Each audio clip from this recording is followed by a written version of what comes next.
In this episode of Influencers, Northrop Grumman Chair and CEO Kathy Warden.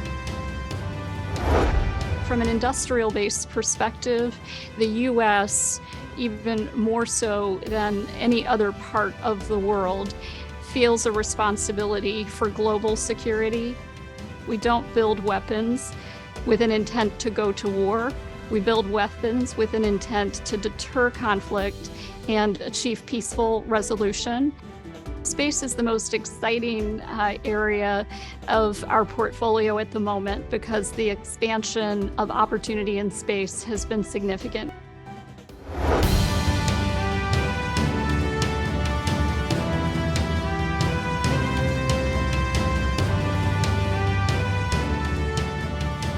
Hello, everyone, and welcome to Influencers. I'm Andy Serwer, and welcome to our guest, Kathy Warden, Chairman and CEO of Northrop Grumman. Kathy, nice to see you. Thank you for joining us. Thank you, Andy. It's great to be with you. So let's talk about your company. About $36 billion in sales in 2021. Can you tell us what Northrop Grumman does specifically, what products and services you make and provide? Northrop Grumman is an aerospace and defense company, so we largely work with the U.S. government and global governments to provide support to national security. But at our core, Andy, we're really a technology company. We are delivering technology innovations that help the U.S. and our allies stay at the forefront of capabilities that provide deterrence and support national security interests. Our fastest growing business and our largest is our space business. And in that organization, we provide everything from propulsion that gets satellites into space to the satellites themselves. We support communications, collections of intelligence, as well as reservicing to the International Space Station, as for instance. In our aero business, we largely build aircraft, unmanned and manned aircraft for the U.S. military and our allies. And in our mission systems and defense businesses, we're providing computing, communications, command and control. So think of those as electronics and what you would use every day as technology that our military also needs to be able to operate. I want to switch over and talk about the stock, Kathy, because it's been a pretty good story for you guys. You have about a $76 billion market cap with the stock up about 35% over the past year, while the market's down a few points. What's the story behind that, and do you see that continuing? Well, the story behind it really starts with the threat environment in which we're operating. As our government looks to expand deterrence capabilities for the environment that we face not only today, but well into the future, there is a recapitalization of many of the weapon systems that the U.S. relies on for deterrence and, when necessary, to support conflict. So that threat environment means that defense budgets are growing both in the U.S. and around the globe with our allied partners. But I'd say that our company has also been successful positioning to provide the capabilities that our partners need. And that has allowed us to have a backlog of over 2x sales. And as you mentioned, have a nice growth track record for the last several years. I want to ask you about the economy and your take on the current economic conditions, A, and then B, how salient really is that to your business? Or is it all really based on the threat environment? Well, the supply side challenges are real for our industry. And as we look at the pace of growth, it could be faster if we did not have those supply side challenges. And when I talk about supply side, I'm talking about labor and the challenge in getting technical workers in particular, but also workers on our manufacturing floor. And I'm also talking about supply of parts. There are certain parts that we rely on. Chips is talked about most frequently, but there are many others that are in shorter supply than the demand calls for today. So while we look at budgets and the threat environment to drive demand, we need to also focus on these supply side issues and put mitigations in place to address those as well. When it comes to those components, Kathy, chips you mentioned, and I'm sure there are other components as well that you maybe source from overseas, has that become more fraught just as the world has become maybe deglobalized to a degree, and you have to really assess and reassess where you're getting those components from? Absolutely. We had been attentive to that in the aerospace and defense industry even before the recent challenges with supply availability, but we have doubled down on those efforts to make sure we're tracing components to their very origin, know where they come from, and looking at our approaches for assuring supply. And in many cases, that does mean friendshoring, a term that some folks may not be familiar with, but it really means putting the sources of supply not only in the United States, but with allied partners as part of that onshoring responsibility that we feel we have to be able to deliver parts when needed, even if we find ourselves in conflict with other nations. And talk a little bit more about this labor supply issue. I mean, all chief executives and people running small stores are dealing with this right now. What are you doing to mitigate that? Are you raising salaries? Are you offering different types of benefits? Can you talk about that a little bit, please? Absolutely. We're doing all the things you just mentioned and more. So yes, we are raising our salaries. We are working to remain competitive in an environment where salaries are escalating at the most rapid pace I've seen in several decades. We also are providing training and pathways for people into our company that are less traditional.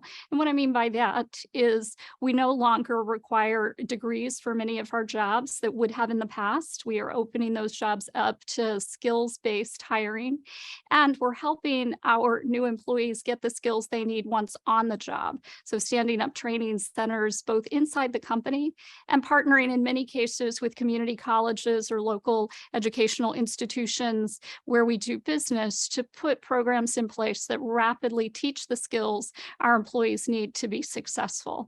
And that's worked very well for us. So our hiring has remained strong, but we are every day working to create new sources of technical talent. And just a quick follow-up on that. What about attrition? Are you seeing that? Is that a problem? And how are you addressing that? We are. Attrition is higher than it was before the pandemic. And of course, during the pandemic, it was much lower. So some of this turnover is to be expected as people didn't move for the last couple of years and then looked for new opportunities as the economy recovered. What I will say is that our attrition is still well below the national averages. And so we feel good about the work that we're doing to keep people with Northrop Grumman, but there's always more work to do there. And we also in recent months have seen that start to tail down. And I expect that is a result not only of the efforts that we're doing, but the labor market starting to soften a bit. Yeah, even given that last point, though, and maybe I'm leading the witness here, Kathy, so forgive me, but with all this talk about recession, I mean, it seems there are other signs that things are pretty strong, right? Yes, Andy, I wouldn't say that we are in a recession, and the core reason for that is the strength of employment in this country.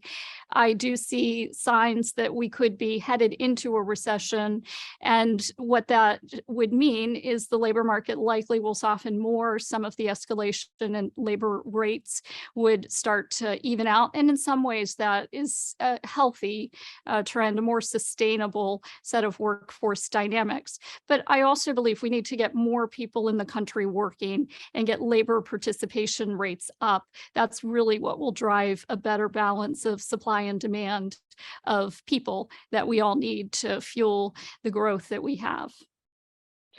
Yeah, you have such an unusual business in that your biggest customer is the U.S. government. I guess the Air Force and the Navy are the two biggest branches of the military that you guys provide products to. And I wonder, other CEOs are seeing pressures on the input side. And so naturally they're considering raising prices. But how does that work when the US government is your customer? We can't unilaterally raise price, as you note.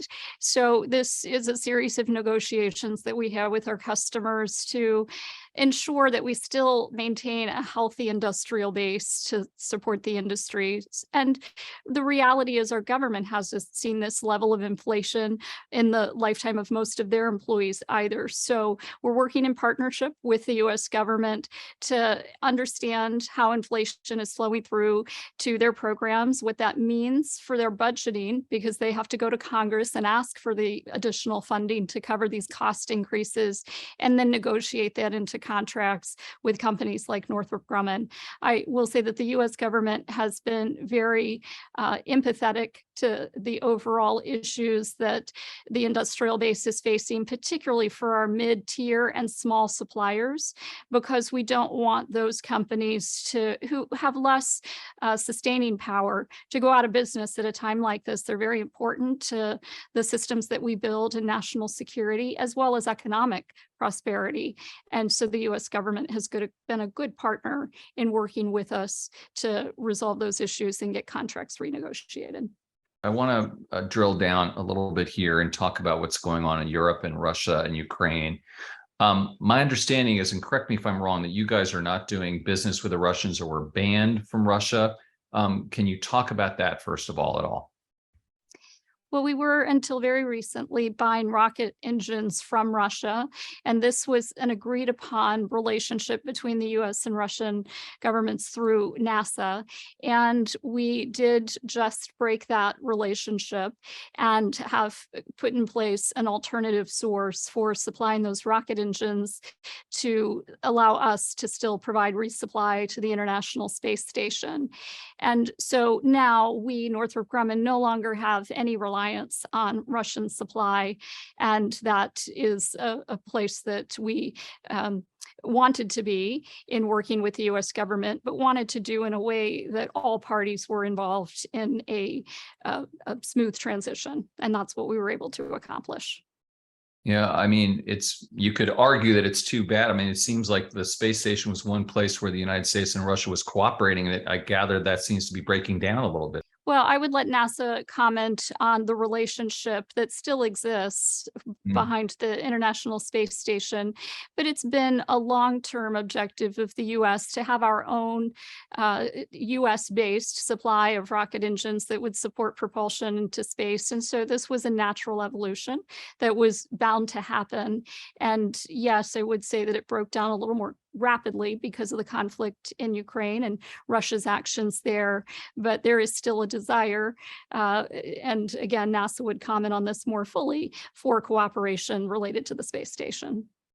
Oh, that's fascinating. And what about Ukraine itself, Kathy? Are you guys, as Northrop Grumman, supplying arms to the Ukrainians? How are you guys involved in that theater? We are supplying arms to the Ukrainians largely through the US and European allies, and we do that through contracts that we have with those governments, not directly to the government of Ukraine. And we're proud to be supporting the efforts of the Ukrainian people. It's very sad to see what has happened in that country and a recognition that innocent people are losing their lives on a daily basis related to not being able to protect and defend themselves. So we want to give them the opportunity to do so. I think almost all Americans, Kathy, would support the defense industry that keeps our country strong and our allies as well. Some people raise questions about weapons and systems falling into the wrong hands globally. How do you prevent what you make from falling into the wrong hands through third-party sales and such? What do you do there? Well, we take that responsibility very seriously, and as does the government. And so we first have a process in place that very closely regulates and monitors who we sell certain products to. And we also look at protecting those systems in ways to assure that if they were to fall in the wrong hands, we would still be able to support a response to that. I would say that from an industrial-based perspective, the US, even more so than any other part of the world, feels a responsibility for global security. And therefore, we are very much aligned to a philosophy that we don't build weapons with an intent to go to war. We build weapons with an intent to deter conflict and achieve peaceful resolution. And so our company, and I personally am in this industry because I feel strongly that our role in national security is actually keeping the world and the people in it safer every day, not driving us toward conflict. A recent Financial Times story reported that you thought that U.S. needed to increase weapon stockpiles for the war in Ukraine. Is that accurate? And if so, can you explain that a little bit? I was simply pointing out that as we have provided weapons to Ukraine, that was an unplanned utilization of those weapons in stockpile, and that we would naturally need to replenish them. And the path forward on how to replenish those and what to replenish them with, because in some cases these are stockpiles that have been built up over many years, is work that we are collectively doing with the US government to define what's the timeline for that, what will they buy, and what do they need industry to do to be ready to produce at that higher rate. And it's not just Northrop Grumman that's doing that. The whole industrial base is pulling together, as we have in times of conflict over many decades. I think back to World War II, when our company was really coming to fruition, was right before World War II. And we immediately launched into significant production capacity efforts to support what the US and our allies needed. Taiwan is another point of potential threat or friction, I guess, if you will, between the United States and China. How is Northrop Grumman positioned there? Have there been new sales because of what's going on there? And also, to what extent does the Pentagon or the White House reach out to you or your company to talk about what you're making and how that might be deployed in a place like that part of the world? Well, we have the fortunate opportunity and responsibility to work with the US government and our allies around the globe to be involved in those discussions about what they need in different theaters of competition or conflict, and ensure that we are investing in the right things that get them that capability. We also are able to work with the US government on export of products and services. And you noted Taiwan. There's certainly is interest not only in Taiwan, but in the entire Asia Pacific theater to ensure that our allies have what they need to protect themselves and deter aggressors from entering into their sovereign space. And so this isn't just about selling directly to the US, but often we sell through US into those countries to ensure that we stay aligned on foreign policy. Does the Pentagon ask you for your take on what's going on in Taiwan or for your take on what's going on in Ukraine? They do, but they clearly are the expert in interpreting intelligence data on the risk posture, the threat posture. And what we help them to do is understand how can technology be applied in ways that give them the best value and capability to deter and defend. We already talked a little bit about the space station. Talk to us just sort of writ large about your space business, and also how does that jibe, if you will, with the private endeavors being done by Jeff Bezos and Elon Musk, of course. Is your work adjacent? Is it complementary, or are you working directly with them? Well, space is the most exciting area of our portfolio at the moment because the expansion of opportunity in space has been significant, and I foresee that continuing into the future. And as you noted, it's in every domain, clearly supporting national security, but also in space exploration, like the work that we recently launched the James Webb Space Telescope and brought back just fantastic images of the origins of our universe that will help to rewrite science textbooks and help, I hope, a new generation of people to get really excited about what may be happening in space in generations to come. And many of the companies that we work with and partner with are equally excited about that. Jeff's work is clearly driving for better exploration of space, as well as the opportunities to commercialize space. And we partner with them. And we also do work that at times is competitive with them. We are, as the nature of our work being so broad, the largest space company in the world. And we're proud of that and want to continue to do our part, both in supporting governments as well as space exploration and commercial interests. You didn't mention SpaceX. We work with SpaceX as well. We just announced a partnership with Firefly, a much smaller company. We have dozens of partners that we work with in the space arena.